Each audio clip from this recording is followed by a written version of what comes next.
your mother. It's time for another episode of Birds with Friends. Just a trio of feathery brethren weathering any season to see the Eagles eating teams like Scrammy's top with cheese. It's Philadelphia. Bo, Sheila, and Zach kicking it cooler than 3 penguins till Zach runs off with his valet keys. He's a real nuanced goose. Pull up a branch, get loose. It's time for some juice on some Birds with Friends. The early bird gets the worm, but prefers getting turned like a turn on some Birds with Friends. Bo, Sheila, and Zach coming at you with stats and things flapping their wings on Birds with Friends.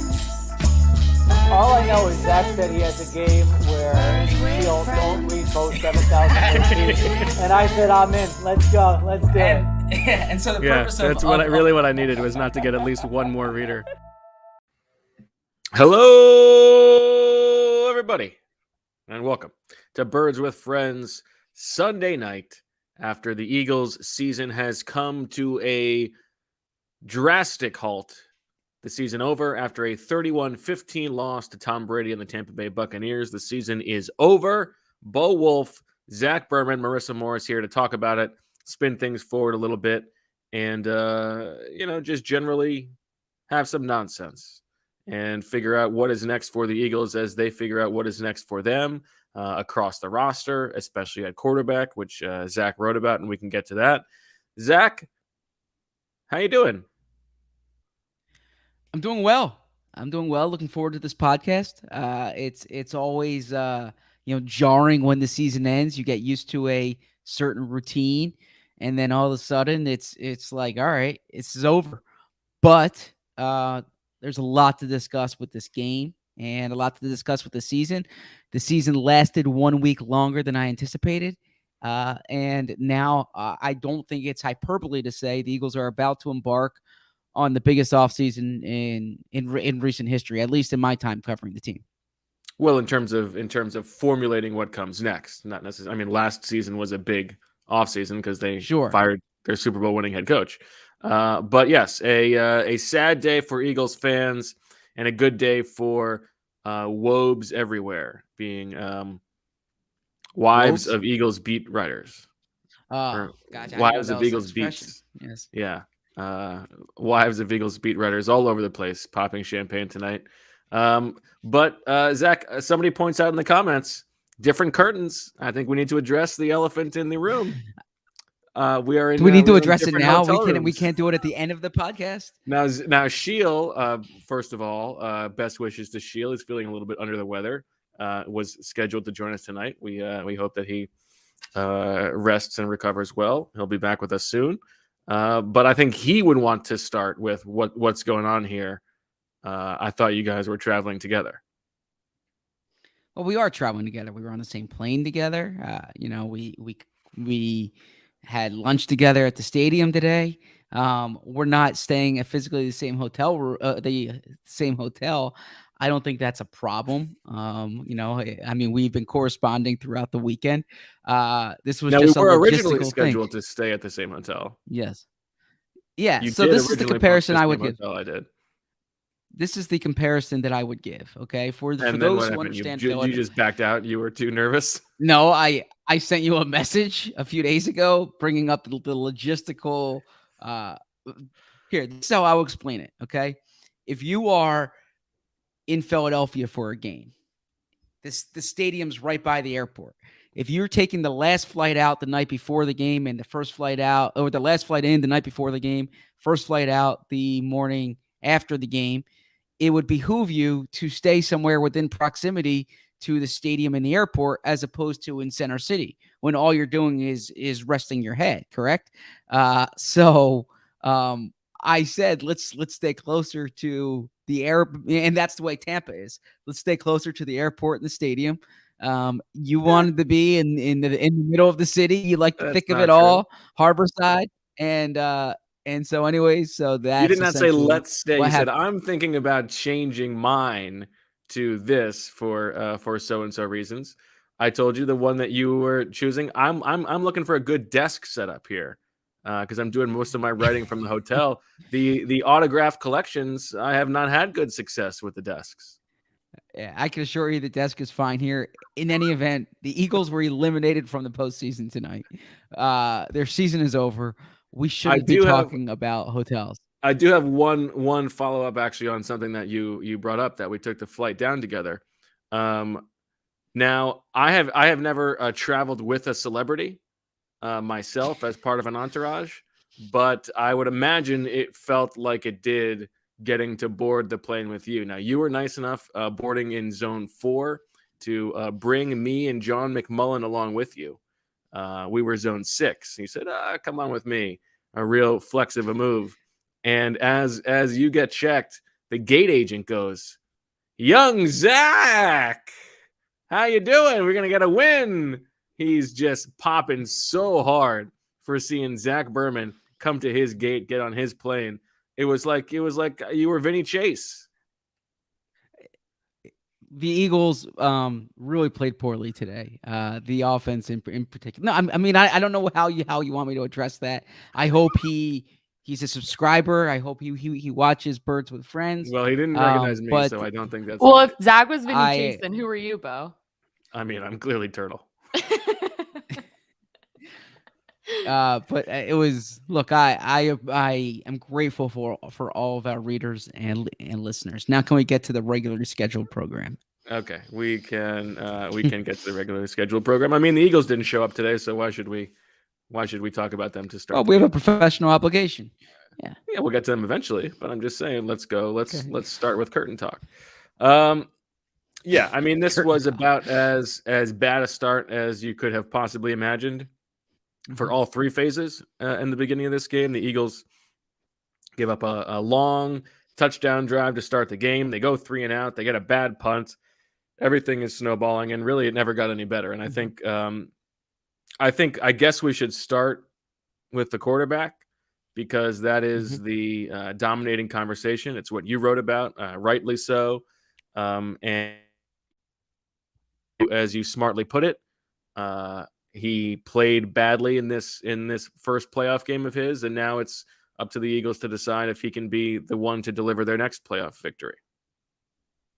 Yes, and I try not to overreact to one game, but the last impression is often a lasting impression, and it's the one that's going to linger throughout the offseason. And he was bad, and he was bad in a way that we've seen him be bad this year. Ineffective throwing the ball, whether it was late on throws, or I hesitate to say not seeing guys who are open, because as we've discussed, we don't always know all that goes into it. But clearly, when they had 10 plays on their first 3 drives, they did not get into the red zone or score a point until the fourth quarter. It was bad, and they had opportunities. There were opportunities there, and so it was a poor performance in an inconsistent season.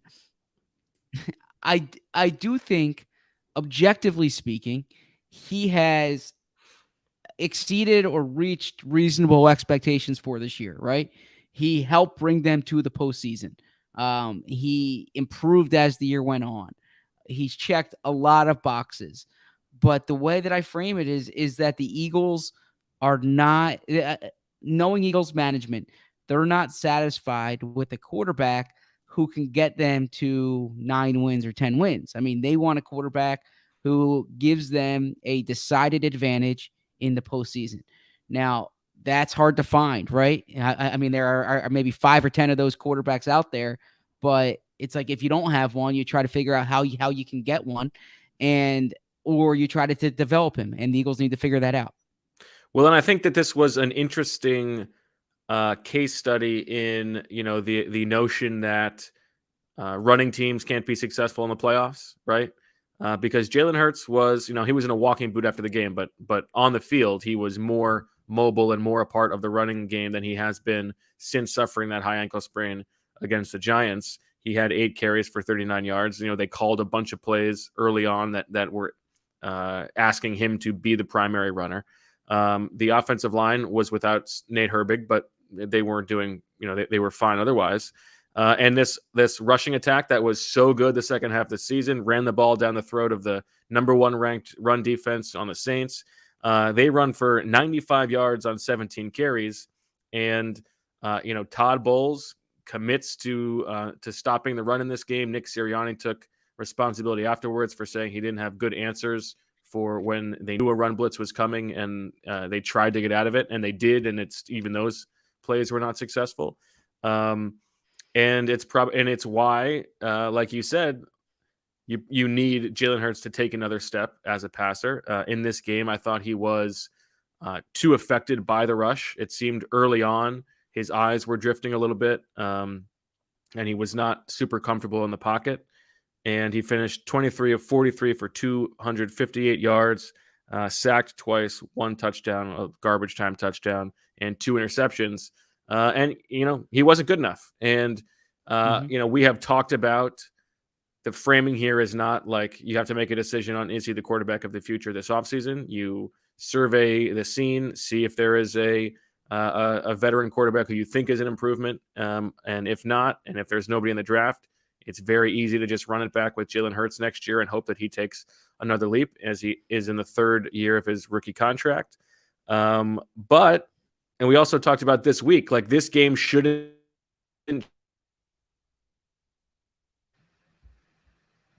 We lost Bo. I'm here. I was wondering if that was me. Okay. Yep. That was Bo. No, he's back now. All right. Seems like the bad back, Wi-Fi followed him to Florida. Yeah. Maybe he should have stayed at my hotel. Yeah. Yeah, he was so focused on the desk, right? Right. No, Wi-Fi's the most while part. while Bo sorts that out, it is true. Tampa Bay tried to force Hurts to beat them, and I do think that there were so many things Hurts could have done better. And Sirianni, look, I'm not letting Sirianni off the hook too, because he's the play caller, he's the head coach. But when the run, they need to figure out ways to manufacture touches for Devontae Smith. And I made the joke on Twitter, but it has some validity to it. If you think back to week 18, when they just wanted to get Devontae Smith this record, so like they force-fed Devontae Smith the ball in the first half. Or I'm sorry, in the first quarter. He had 4 first-quarter targets, 3 catches, I think 61 yards that game, right? Treat this game like you're trying to get Devontae Smith a record, right? Force feed him the ball. There's no reason why there should be 12 pass attempts without Devontae Smith getting a target. So that befuddled me as it was occurring. And I thought on third downs, they need more inspiring plays on third downs. So do we have Bo back? Because I can keep rambling here. Can you hear me? Yes. Yeah, we can. have Bo. Yep. I don't know how long it'll last, but I was speaking about the lack of targets for Devontae Smith. I heard most of what you were saying. Oh, okay, yeah. So I think that if you're gonna say the game plan starts with 6 and 88, then it can't. It needs to involve 6. It was ridiculous. That jumps out to me. Yes. Because he's got to be involved too. You're throwing on 4th and 10 to Jalen Reagor on a 1-on-1 one-on-one route against their best corner. What are you doing?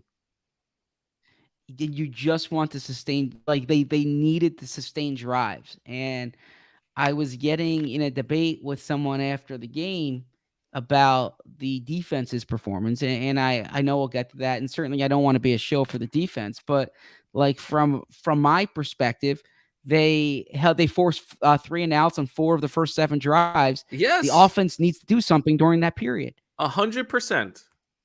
The defense in this, it's all working in conjunction with each other. So it's not as easy as saying, they did their job. But in the first 7 possessions, when this game was undecided, they did do their job. Like 17 points, okay, not great, but 4 3 and outs, like that's fine. Against a high-powered offense, they did do their job. The offense is what 100% is the culpable party in this loss. And so you wonder if the play calling was the problem. You wonder if just the players were there now and Hurts wasn't finding them. Marissa and our viewers and listeners can help me out here because I did not watch the broadcast. But from my understanding, Troy Aikman was really getting on Hurts, basically saying like Devontae Smith has one-on-one coverage. I think the quote that I saw going around on social media was that if Michael Irvin had that coverage, Irvin would have 10 targets. And then I also think that he was saying how Hurts was late identifying the guys he was throwing to. These are all issues we've talked about this year, right? And so the Michael Irvin thing we've talked about. No, but being late on it, on getting the ball to your top guys, on what he's seeing, and I don't want to. I was gonna say Monday morning quarterbacking. It's Sunday night quarterbacking. I don't want to be one of these guys who says that guy looks open, throw him the ball, because I understand there's so many dynamics involved. But over the course of a game, if your first 3 drives are 10 plays, the only first down is from a penalty, that's a problem, right? If you're the Bucs had 17 points and the Eagles had 12 yards. Yes. If you're a 50% passer going into the fourth quarter, that's a problem. And I can go on down the list, but there was never a point in that game when I felt, all right, Jalen Hurts is going to win it for them here. No. Yeah, I mean he backslid in this game, and I think you can theorize the reasons why. Is it because this was the best defense that he's played in a while? A defense that was like all in on game planning for him? Was it because he was like affected by the ankle, or just I don't know, rusty, or he just had? I mean, sometimes you're allowed to just have a bad game. Like that's fair. But I think, as you wrote, he had a bad game on. He picked a bad day to have a bad game. That's a good line. Well, thank you. And you can check out that story on The Athletic, and you can subscribe at theathletic.com/birdswithfriends, which will credit all 4 of us for being shield as well. You spoke about the defense that they were playing, and I looked this up. Hurts played 5 games this season against opponents that rank in the top half of the league in defensive DVOA, that being the Bucs twice, the Saints, the Panthers, and there's one other team. And the 49ers. Yes, that's what it was. In those 5 games, 82 of 153, so 53.6%. 908 yards, so 181.6 yards per game, 2 touchdowns and 4 interceptions. Now, he did have like 5 or 6 touchdowns on the ground in those games, but there's no question about him as a runner. We know he's a threat on the ground. What we want to see is how is his progress as a passer. And what that says to you is, against these defenses that are near the top of the league, he really struggles in those games. Yeah. I mean, it's a lot of this is rehashing stuff, and we've talked about, like, it gets a little bit exhausting sometimes when, like, it's just people who have already staked out their position jumping on, okay, Jalen Hurts sucks, he can never be the guy, he's not a good passer, they have to get rid of him, he has a good game, and it's like Jalen Hurts is the future, although there's probably less of that, and it's less vocal, at least from where I see it. But I mean, this was the kind of game that would make you, if you are Howie Roseman, like, start to have a wandering eye, right? Like, can this guy ever be the guy who's going to be a plus for us, as you said, in the playoffs, as a passer? Mm-hmm. And I think that's what next season is going to be all about. Like, he's taken leaps in some areas. Can he take another leap? It's not a crazy thing to think could happen. He's still young, very young. Players develop, especially at that position, over time. I think that's fine. But it's like this. He does need to be better than this. That's what, like, he was bad. He needs to be better. That's why the season is over. I mean, he's not. The whole team was not very good, but. So you wrote that fantastic piece back in 2017 of the Eagles going up from 12 to 2, right? To get Carson, but Didn't the work big out like I thought takeaway it was going to. no, but the big takeaway of that piece was, and this doesn't take rocket science to figure out, but basically, like, you need to get one of these guys. You need to get one of these guys who are playing, and it's hard to do, right? It involves scouting, developing. You see what the Bills did with Josh Allen, and Josh Allen's first playoff game, by the way, was worse than Hurts's first playoff game. So the story's not done on any of these guys, but basically what you try to do is you try to get one of these players that's still standing in the end, and you need to be brutally honest. Do you have him? Do you not have him? And how do you get him? And it might be kicking the can down the road, but look, it's the same conversation that I promise you Washington's having right now. The New York Giants they're having right now, and well, Washington's got a different conversation. I mean, they know they don't have the guy. But there's far more demand than there is supply, and Sure. that's kind of the issue in here. But we can save all the Hurts talk for another day. I'm curious from your perspective, what play jumped out at you as the most egregious tonight for Hurts? That's a good question. I mean, the first interception was bad because the game was not over. Like, if they score there on that drive, then they could go into that. They can go into halftime and have a chance to be 17-14. Early in the third quarter. Mm-hmm. But he was like, that was a little bit more understandable because they were down 17-0. He was pressing a little bit, and they're just like, there weren't a lot of opportunities before it was already 14-0. For him to make. I mean, everybody's talking about the third down where it looked like he could have hit Quez Watkins. And I hate that we just say, like, this is a touchdown. Like, it's like an 80-yard, it'd be like 80 yards. Like, maybe he throws it and Quez catches it and gets tackled. Let's not just say touchdown. But I haven't seen the all 22 on that. So it's hard for me to say that he missed that guy.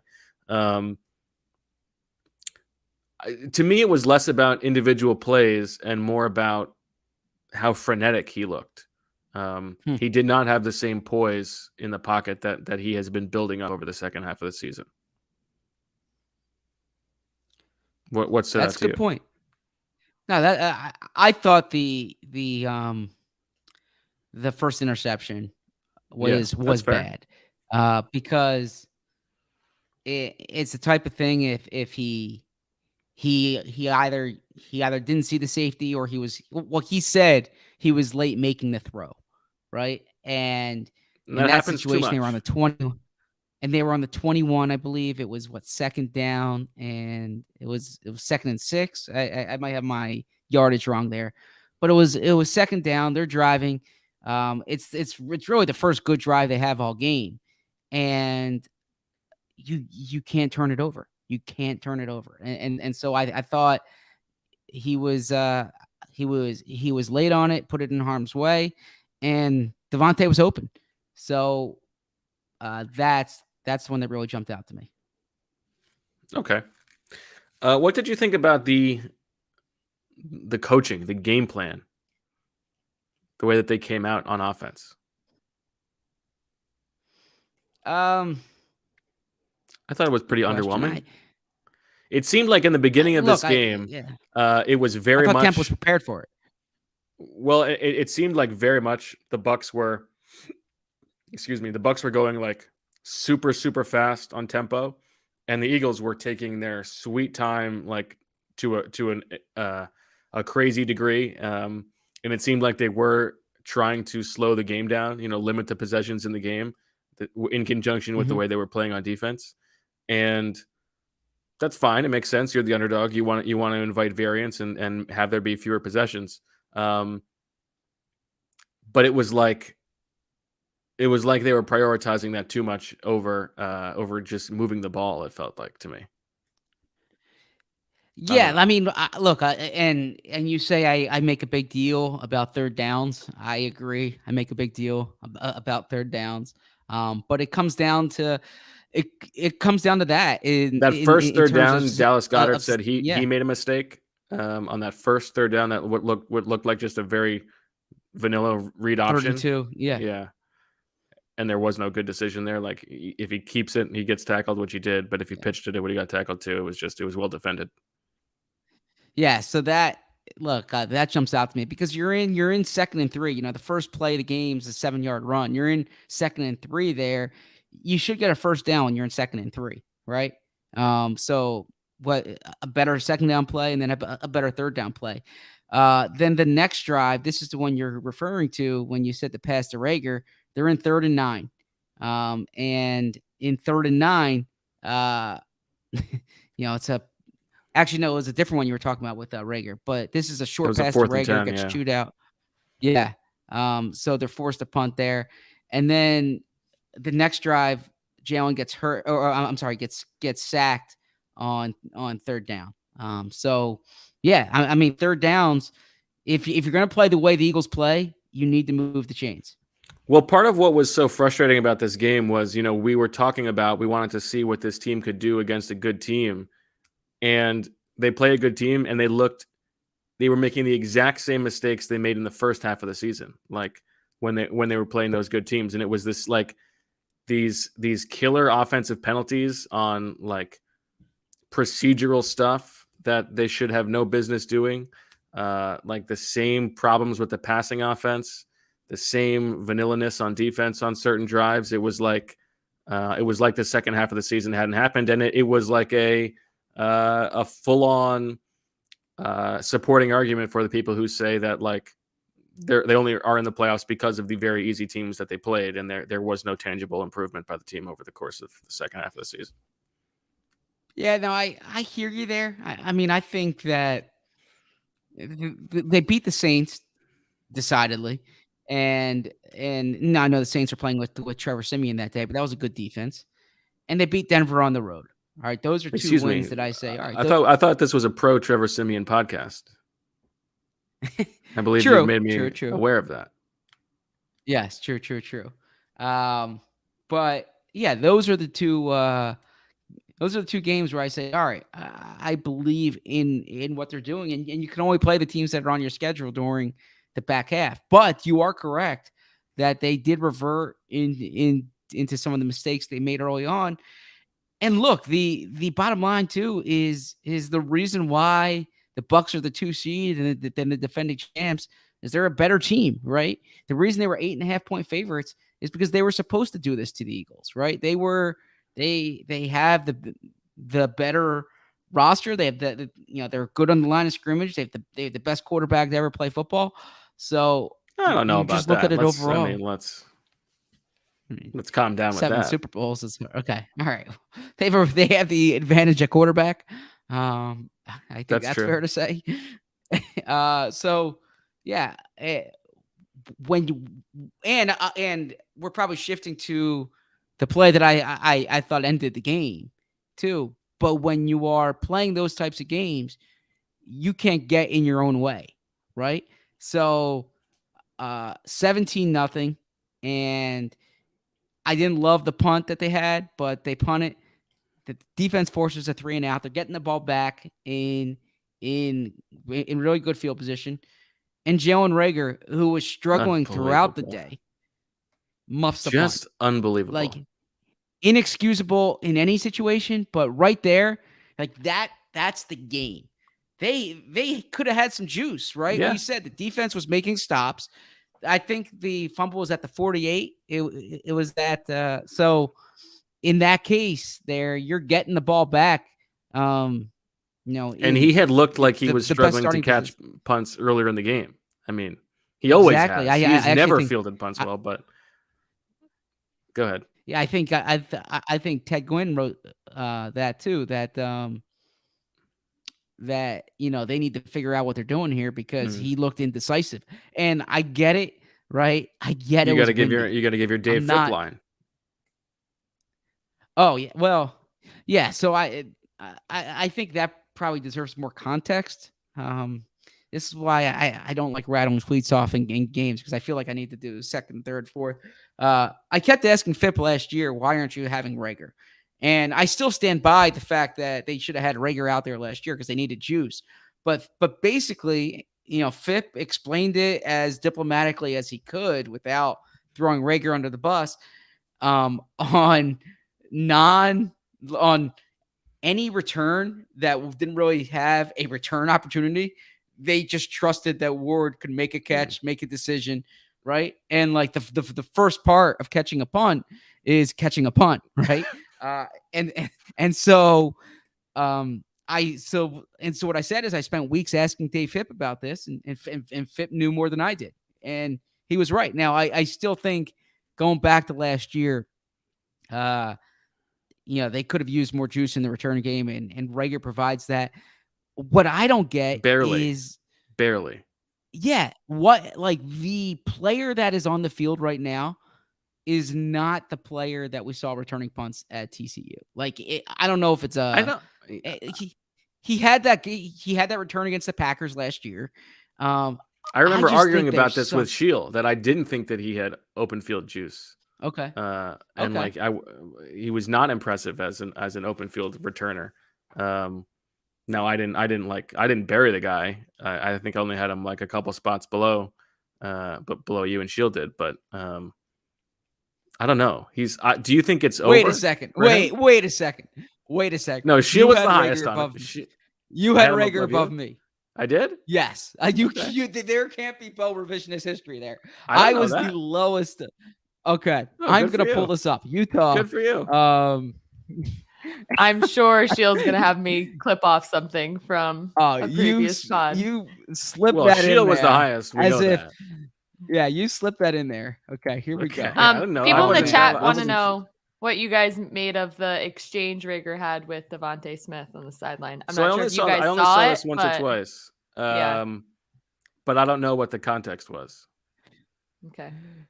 Do you? I did not see that. I'm gonna have to look that up. I mean, it strikes me like just their personalities that Devontae Smith is a guy who is good at football and likes other guys who are good at football, and so he's probably annoyed by Jalen Reagor. So, Bo, I love you, man, but I gotta call you out here, okay? Okay. You made it seem like you made it seem like Shield's so high on this guy, and then me next, and you like barely knew him, okay? No, I did not say that. You said you were the lowest on him. You and Shield were almost identical with him, okay? In our rankings of the top 10 for draft options, Shield had him 4th. You had him 5th. Okay. He was your 5th receiver. He was Shield's 4th. That's like interchangeable there. He was my 7th. Okay.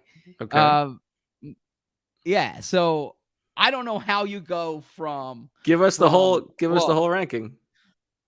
I can definitely do that. I got this list here. Okay. So this is you accounting for all family business as you close out your year of victories on Birds with Friends. Jerry Jeudy, Bo had 1. I had 1, Shield had 1. CeeDee Lamb, Bo had 2, I had 2, Shield had 3. Henry Ruggs, unfortunate here, but Bo had 3, I had 3, Shield had 2. Justin Jefferson, Bo had 4, I had 5, Shield had 6. Okay, so I was the highest on Justin Jefferson then. Okay. Yes. Yeah. Good That's work the there. one that matters. Jalen Reagor, Bo had 5, I had 7, Shield had 4. Laviska Shenault. Now this was my guy. Bo had 9, I had 4, Shield had 7. Okay, so you love Laviska Shenault. T. Higgins, who I also love. Bo had 8, I had 6, Shield had 8. KJ Hamler, Bo had 7, I had 10, Shield had 5. A Penn State bias right there. Brandon Ayuk, Bo had 6, I had 9, Shield had 9, and Denzel I was the highest on Ayuk. I loved Ayuk. Bo had 10, I had 8, Shield had 10. Okay. I mean, there's wins for both of us in there. It's really just a bad list for Shield.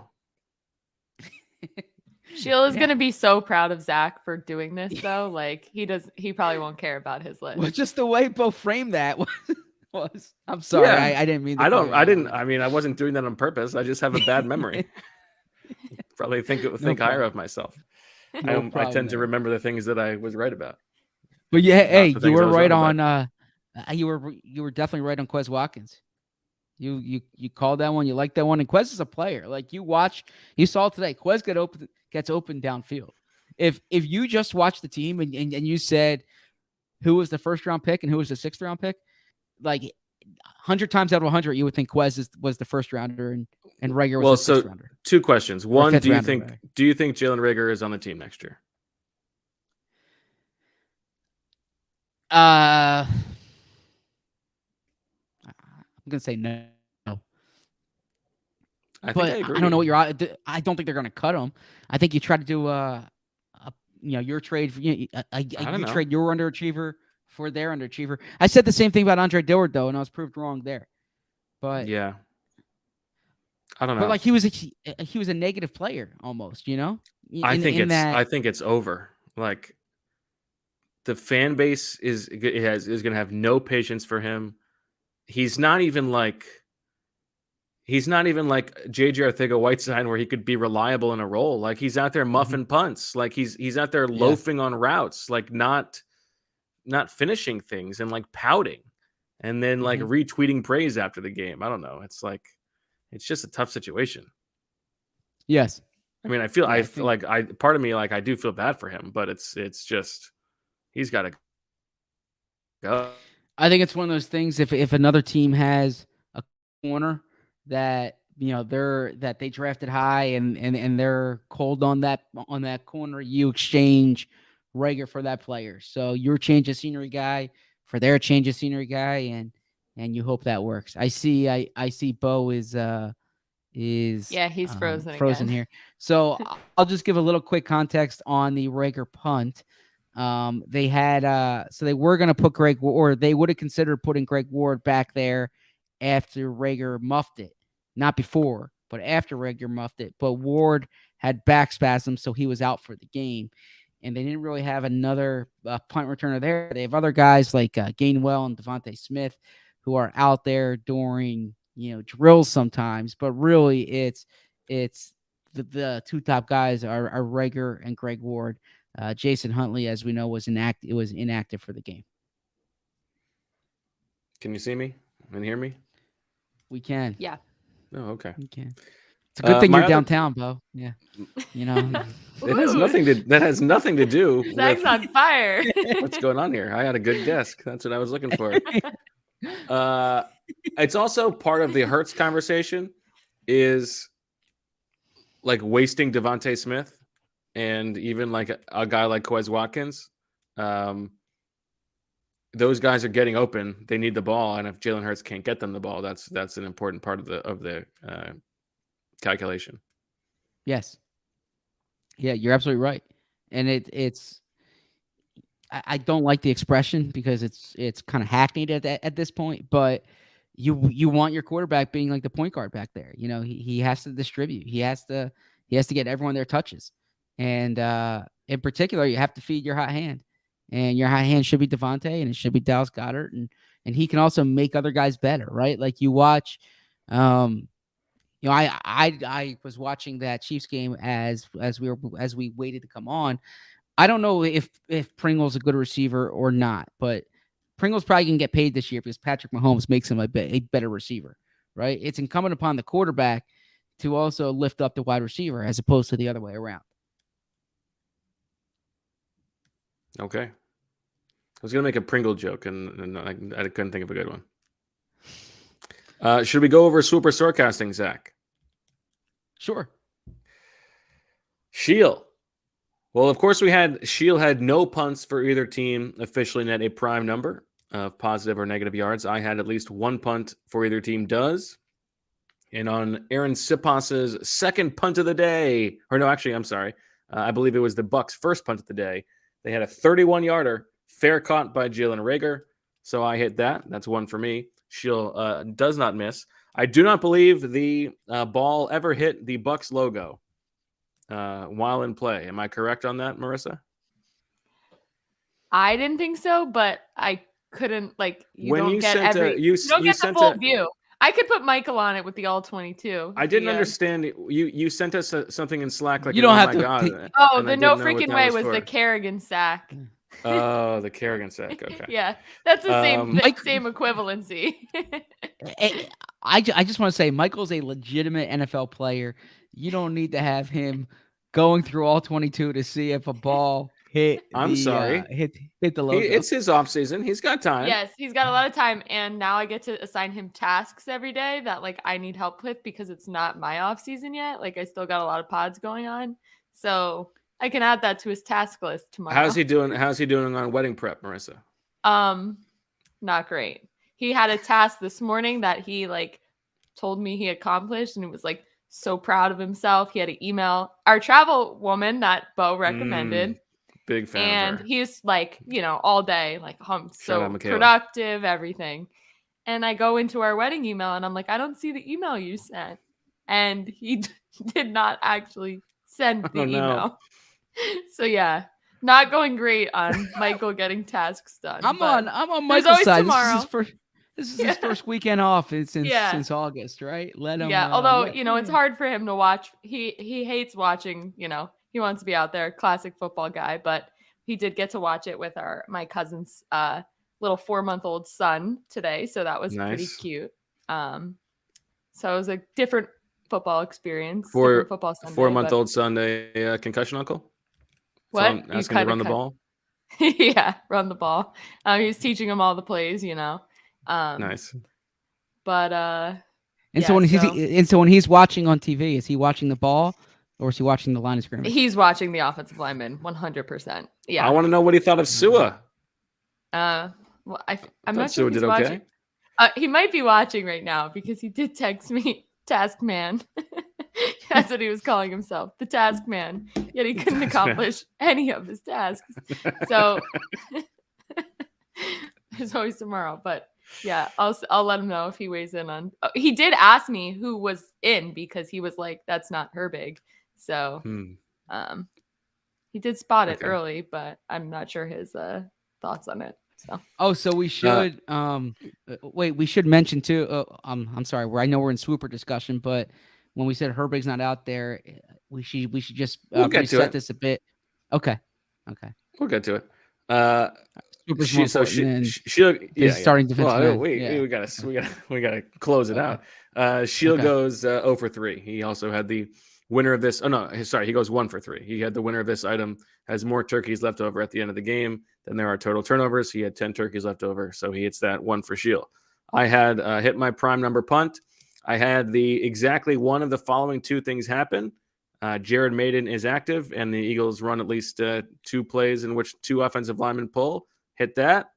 Jared Maiden wasn't active. And then I did not hit the fewer points scored than turkeys spent on this bid. I had 4. Obviously, there are more points than that. And I'll get to the press conferences in a sec. Zach had the players with the initials JH combined for at least 5 touchdowns, sacks, or TFLs, or official kickoff returns. You did not hit that. You did get your 21 turkeys on the game is played Sunday at 1 p.m. I believe you did not hit the Bruce Arians one. You got 1 4th down that he punted on. I gotta look that up. I think that might be the case. It's possible you hit this, in which case we would have tied. And then you did not get the turnover battle, explosive play battle, win the game. So I think I won, which is why I did not do anything crazy during the press conferences to get Nick Sirianni to say Bo or Zach. I think I won, in which case Zach is still the winner. If we tied, Zach is still the winner. So congratulations, Zach, on a Superstore casting victory. Thank you. After my performance a year ago, I felt it was important to improve. And I think that's important to keep in mind with the subjects that we're discussing, is that you can always improve during the offseason if you're committed to doing so. Among the different games that you've won, which one are you most proudest of? I would say the season over-unders. Spread your wings and fly. Yeah. Okay. Yeah. Because I take pride. I take a lot of pride in my knowledge of the NFL. And I think that's that. I mean, you dusted the senior national reporter. Is that what you're trying to say? You're coming for his job? No. That's not at all what I am trying to say. That's what I'm hearing between the lines. No, that's not at all what I'm trying to say. But I try to be privy to what's going on on all teams. Especially, I know more about the teams going into the season than during the season, just because I don't get to watch every team during the season. But during the offseason, like going into the year, I know every team's the top of their depth charts at least, and their offseason moves, their drafts. So I think I have a good gauge of the teams going into the year. Anyways, we don't need to talk about what I think anymore. Let's talk more So you think you have a better pulse on the league than Sheil? That's not at all what I'm entering saying. Entering the season. No, I'm. I mean, no. that's how it played out. That is how it bore out. No, you literally asked me which one are you most proud of, and I said and you that pointed one. to the one Also, that makes you better at your I should job actually than someone give. else, I apparently. should actually give the real answer. The season over unders has real tangible value in this world. Like I could go onto my BetMGM app if I wanted to, and then do season over unders. I can't bet on super forecasting. I can't bet on Yet. Yes. yeah. We're gonna work on a deal with BetMGM this offseason. Can you imagine? Yeah, there we go. Yeah, there we go. Prop bets. Okay. We can get to the actually pertinent information that you were talking about before. Nate Herbig doesn't play, but more importantly, Josh Sweat, who was listed as questionable with an illness heading into this game. The Eagles sent out a note about 90 minutes prior to the game that said, on Tuesday night, Josh Sweat was admitted to the hospital. He underwent an emergency procedure due to the severity of the matter. The doctors addressed a life-threatening situation. In the following days, Josh and our medical team did everything possible to help him to return to play. He improved every day, but it was determined by the doctors today that he was not quite ready. The fact that Josh came so close to playing is a credit to his toughness and our medical staff. Well, so I mean, I'm happy to hear Josh is okay, right? Life-threatening situation. You never want to hear that. When we asked Sirianni about this on Friday, he said he had a little abdominal pain, which makes me worry about what a lot of abdominal pain would be. But it's a little bit gross. The handling of calling it life-threatening, but also downplaying it and just listing it as questionable. He's fine, like illness. Yes. Like, which one is it? Yes. I know you're playing the games, and there's some gamesmanship, but if it was really that serious, treat it like it was really that serious. Yeah, but no, I agree. I mean, like I don't want to speak out of turn here because I don't have all the details, and I'll be working on getting more details here. But and he did make the trip. We saw him on the sideline. I don't know how close he was to playing or not, but if you have a life-threatening procedure addressed on a Tuesday night, I mean, I gotta think gamesmanship is at least your concern. I mean, at least a doubtful designation. yes. Yeah, like by the way, guys, at least this guy, he's okay. Don't worry. He's back at the facility. He had a procedure the other night. It's like you're really worried about the subterfuge there. Am I using the word correctly? Yeah. So that part of it was, yeah. But look, I don't know all the details, and I understand there's also privacy at play. Like, Josh might not want some of these details put out there. Totally. I get that. I had interpreted their expression on, I'm sorry, their statement on Friday to be like, oh yeah, this is nothing like to worry about. He had a little abdominal pain. He's back in the building. He's questionable to play. And then once inactives come out, you explain that he had a procedure done. But in any event, the most important thing is that he's better now. He traveled, and I mean, this goes beyond football in that respect.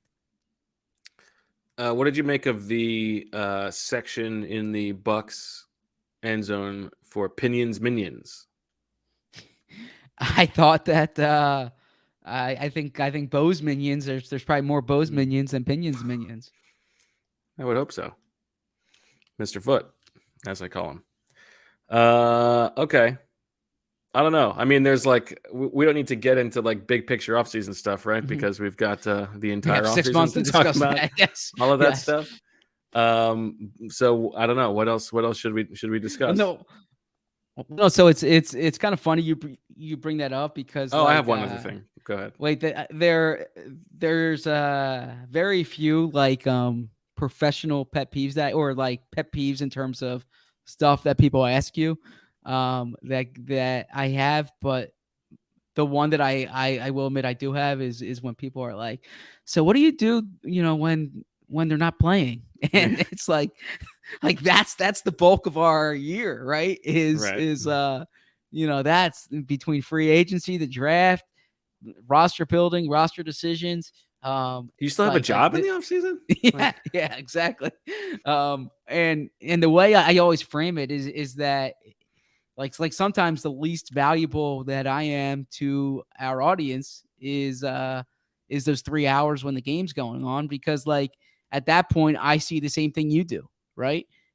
It's everything that happens before, after, and then during the week and during the off season when we really try to provide value to our readers. So as I've been saying, this is a huge off season in that they have 3 first-round picks, more cap flexibility than last year, some major decisions, some all-time Eagles that could be facing big questions about their career, or the team has questions on them. Rodney McLeod, by the way, I know we always talk about Jason Kelce. Rodney McLeod's been here for a long time. He's been a good player. We don't know if he's going to be back. Derek Barnett has been here for 5 years, recovered the fumble on one of the biggest plays in franchise history. I really doubt he's going to be back. Brandon Brooks has been a really good player for this team. Brooks. I don't know if he's going to be back. So we can go on down the list. There are, Jalen Reagor, a lot of players here. Yeah. I mean, there are a lot of fascinating decisions that the Eagles have. Ryan Kerrigan had one of the all-time playoff performances in Eagles history. He might not be back. How about Shields' tweet? A big CTC day for him. Yeah. Yep. With everyone watching, right. A sack and a half. Yeah. He's 100% correct. Did you see the end of the Cowboys game, Zach? I saw it. I was in the press box writing, and I saw it on the TV, like muted. So I feel like this made this like not that bad of a day for Eagles fans, the way that the Cowboys lost that game. You think so? There was a lot of comments like that in the chat that said it was disappointing, but hey, at least the Cowboys. I mean, that was insane. They tried to run the ball. Yeah. I mean, it was crazy. And then they tried to blame the umpire, right? Yeah. That's part of the calculation you have to make, is that the umpire has to run up and spot the ball. Also, you need to give the ball to the umpire in that case. Don't leave it like for him to go chase it down. They know the rules. Yeah. And that really Shanahan like me. turtling too. Like both teams deserve to lose that game, but I like Shanahan more than you seem to. He coaches like a wiener. Yeah, I mean he's him and McVay are in game like they're these revered offensive geniuses. They don't trust their offenses. They coach so scared, both of them. It's pathetic. All right, we'll save that for Super Bowl week, right? It is pathetic. But how about D'Amico? So many punts. I mean, D'Amico's so good looking.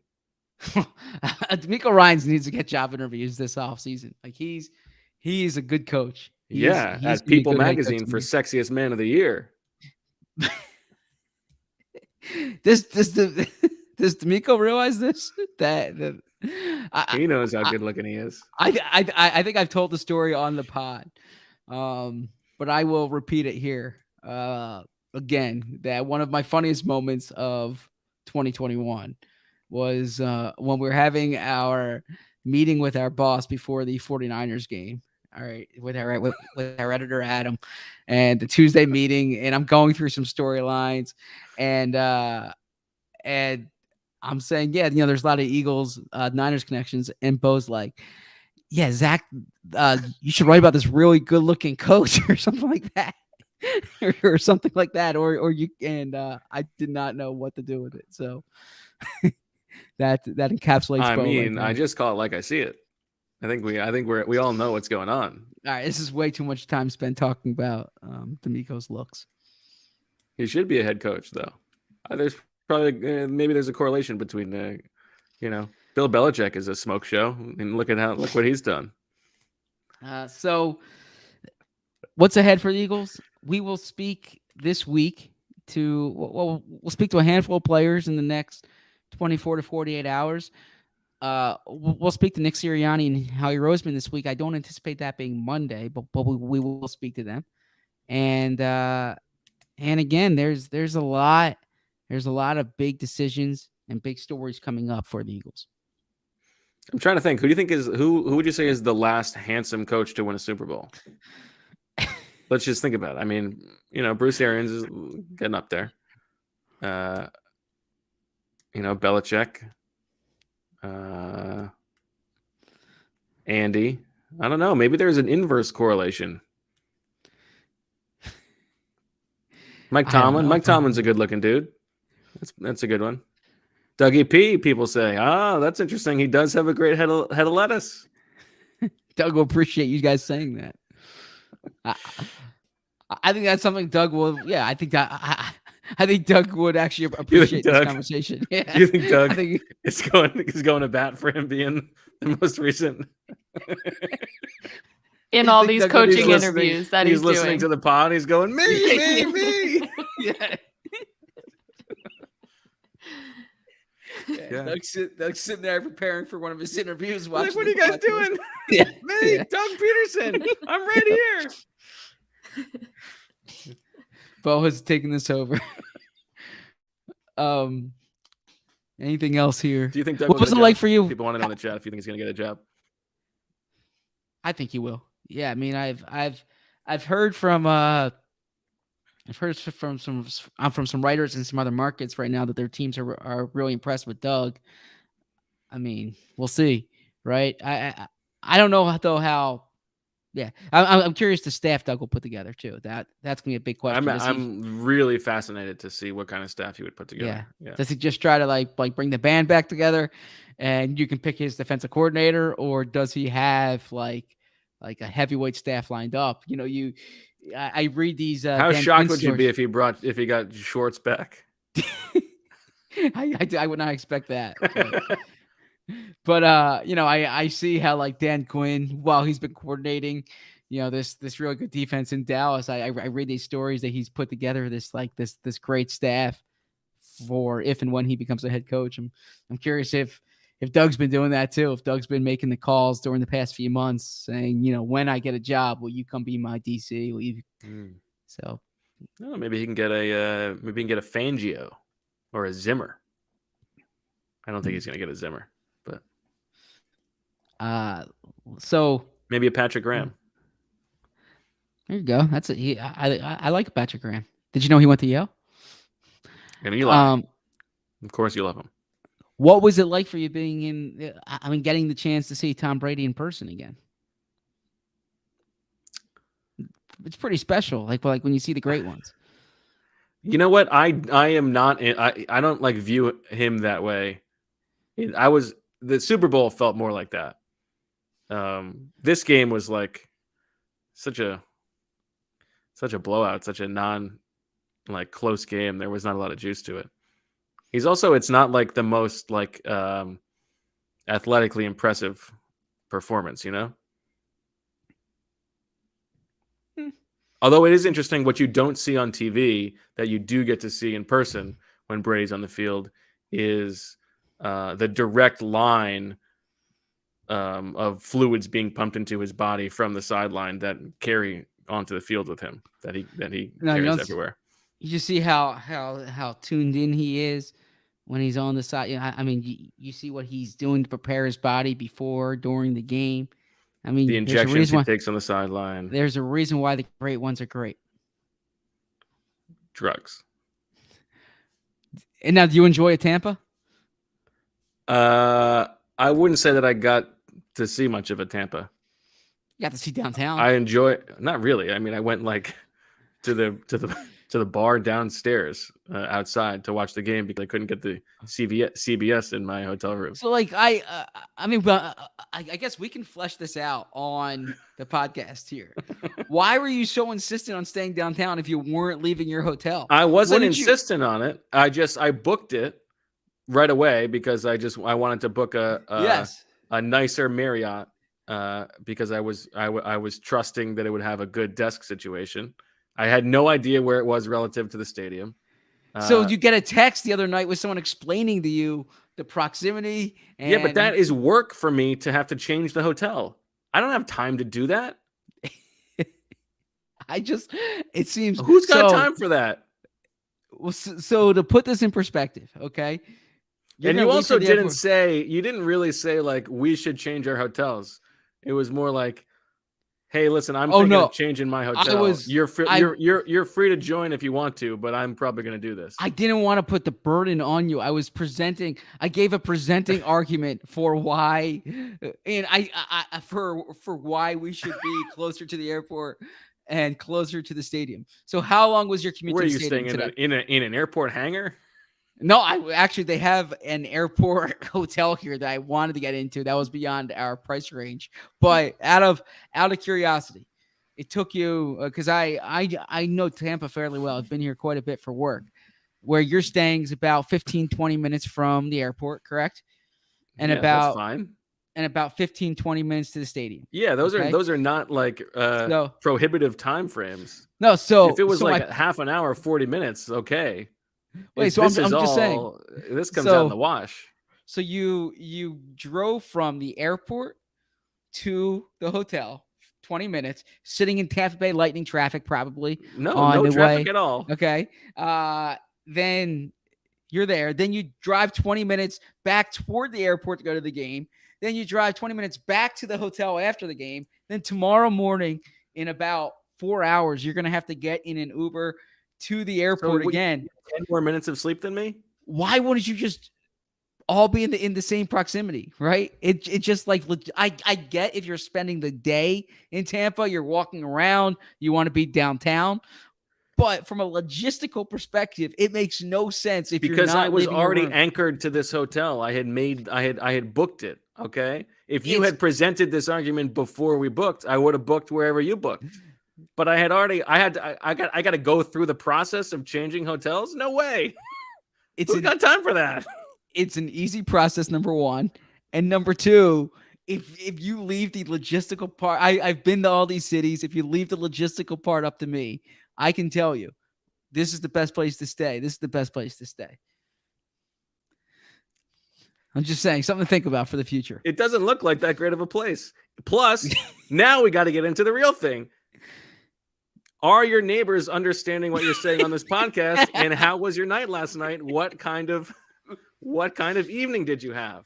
So, all right. So I'll say this. This is where I'm staying. It's actually a beautiful hotel. It's a nice hotel. It's new. I like new hotels. And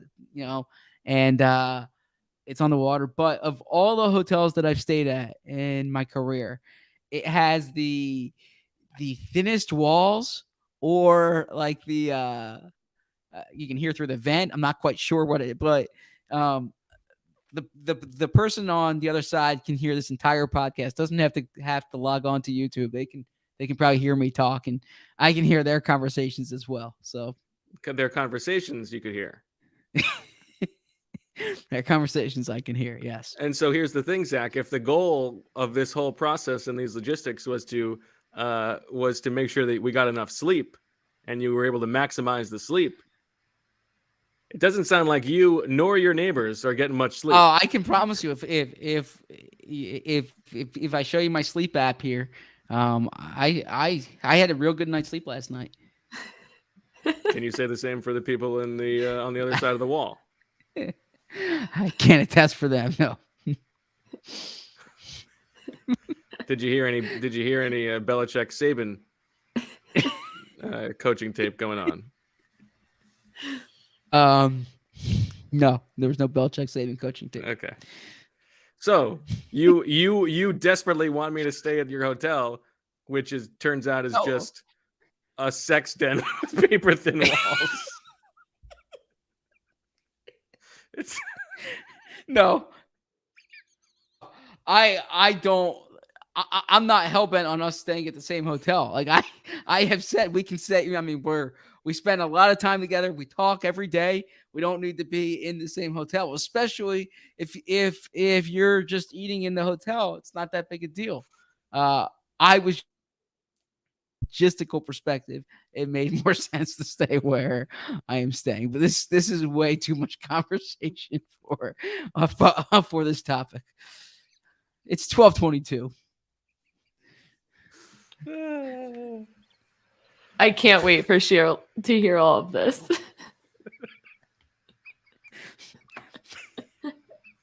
All right, I will close it out.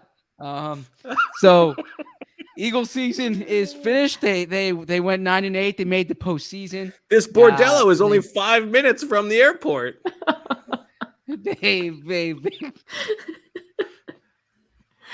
They lost 31-15, and we will be back on Tuesday night with senior national writer Sheil Kapadia. I certainly hope none of this conversation tonight affects either of our jobs. But We think. But I will say earnestly, thanks for hanging with us this whole season for these post game pods. We are our first post game pod came when we were in separate rooms in Atlanta. I'm sorry, well, always separate rooms, separate hotels when we were in Atlanta, and it ends in separate hotels in Tampa. And we'll see what happens come next season. But until then, we will have all your coverage throughout the offseason. And we'll probably have probably one pod this week after we talk to presumably Howie and Nick, and maybe two pods if news happens. But otherwise, we'll be back at some point with Shield. So thanks for listening. Thanks for the sickos for joining us in the chat. Best wishes to Shield. Sending our love to Elijah and for everybody, and Zach, Marissa, and myself. Thanks for listening. Thanks for watching. We'll talk to you soon. And as always,